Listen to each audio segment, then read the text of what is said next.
Hello, I'm Kendra Von Esch, and you are listening to my 10-minute daily podcast, Reality Reflections. I bought into what this world said would make me happy. Money, prestige, power. And hey, if it feels good, do it, because life is stressful, so party hard. Do whatever makes you happy.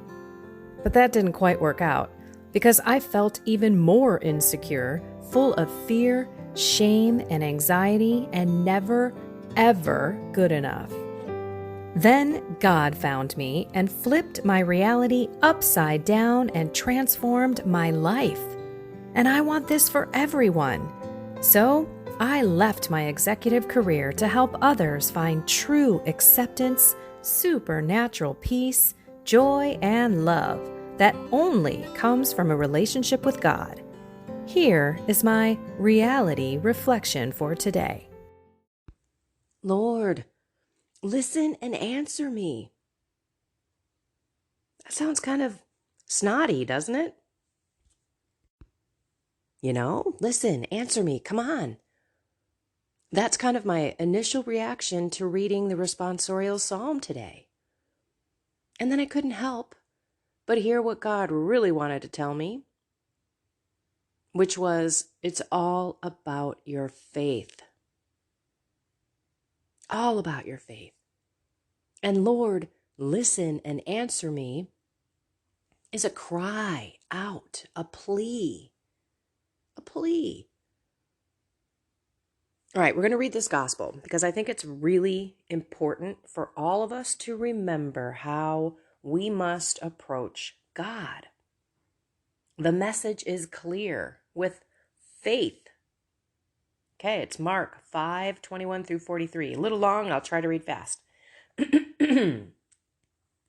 This voice. Okay, when Jesus had crossed again in the boat to the other side, a large crowd gathered around him, and he stayed close to the sea. One of the synagogue officials, named Jairus, came forward. Seeing him, he fell at his feet and pleaded earnestly with him, saying, "My daughter is at the point of death. Please come lay your hands on her that she may get well and live."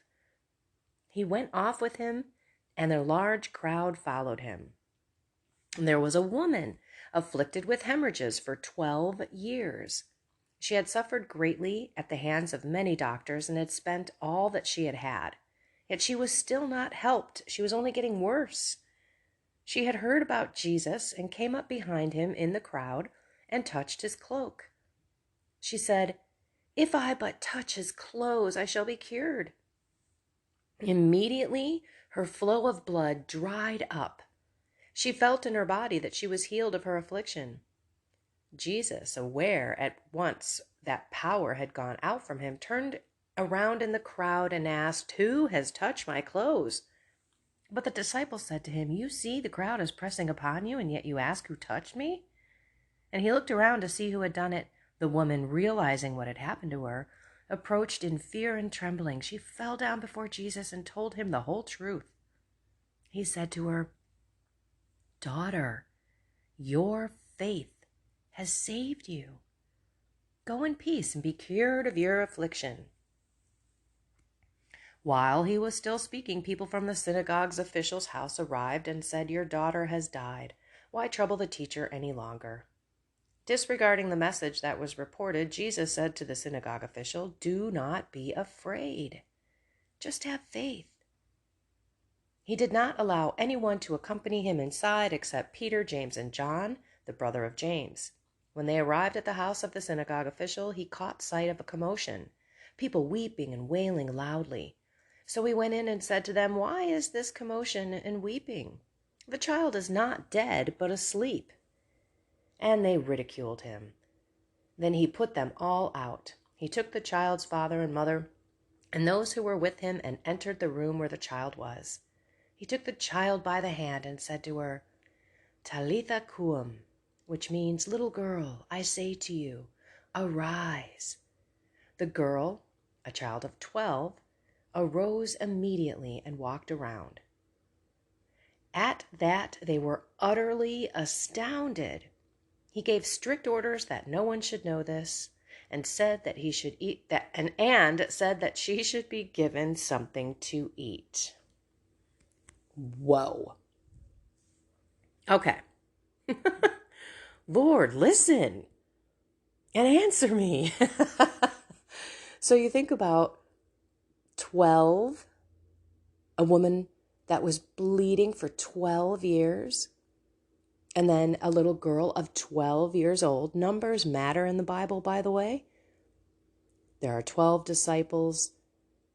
When you think about disciples, apostles, right? I'm sorry, there were 12 apostles.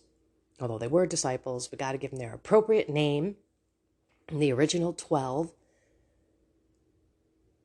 And they were going out sharing a new faith with the world. I mean, that's what we're called to do. But you also notice that these two people had faith that Jesus could heal someone else as well as ourselves. And he says, your faith has healed you. How cool is that?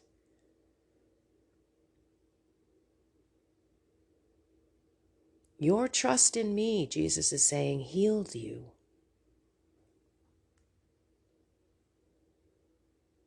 So Jesus right now wants to tell you, I can heal you. You just got to believe.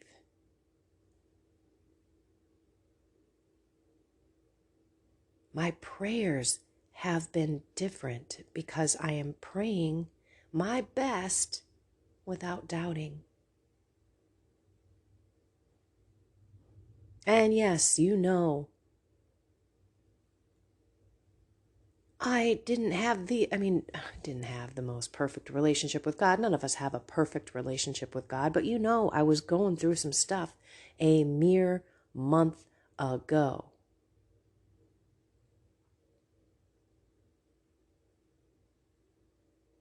And now he has me back in his arms and his heart. And I am praying in a way that is filled with confidence and trust. But it's also not like I'm holding on to that prayer. Like if this doesn't happen, my life will be over kind of thing. It's this confidence and trust in him that he will do the best that he knows for me. He always has my good in mind. And I don't, because I don't know his greater plans. So there's a bit of this relief where I pray with such confidence, but then I give it to him. Because I cannot make these prayers happen. He has to.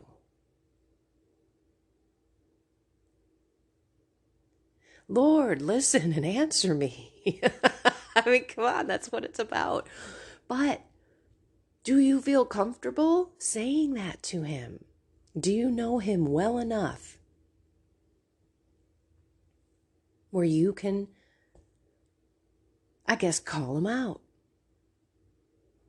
No, we never call out God, but you got to be real. You have to be honest. You have to be vulnerable. And sometimes we need to cry out and have a plea like, Lord, Lord, help me. Lord, I believe, help my unbelief, right? We're talking about all these people that had these miracles in their life. Hello, a child brought back from death.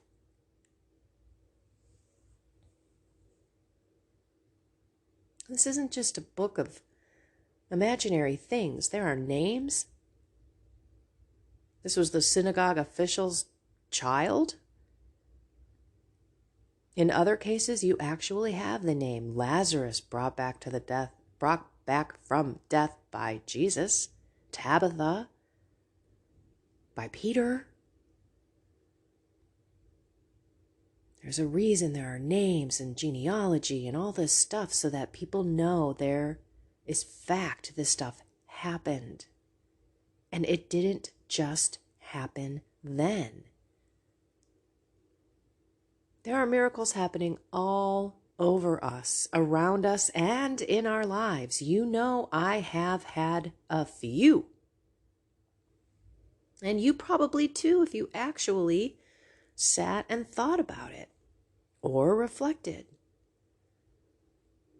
I got a train whistle in the background. I don't know if you can hear that, but I'm not going to go down that reflection path today. What I really want you to do is just pray with abandonment. Pray with faith. Ask God with 100% confidence that if it's His will, He's going to do it. On His time, of course. Remember, it's a process. We need patience. And we need to be persistent. So today, pray with trust and faith and let it go. That's really I don't want to say the key, or maybe the true proof, affirmation that you really did pray with faith because you let it go to God. You did not hold on to it. You're not going to obsess about it. Today, you have given God your desires with confidence and trust that He will answer those, and you let it go to Him for Him to do on His time. And that is when you can say, Lord, listen and answer me. Because you have that relationship with Him, that deep, deep relationship. And you also know He loves you. And He wants to do great things for you. So keep asking. Ask for more faith, for more trust, because we need it every day. And see how it feels. And try to pray that way every day. Alrighty, everyone. I love you all. Have a blessed and inspired day.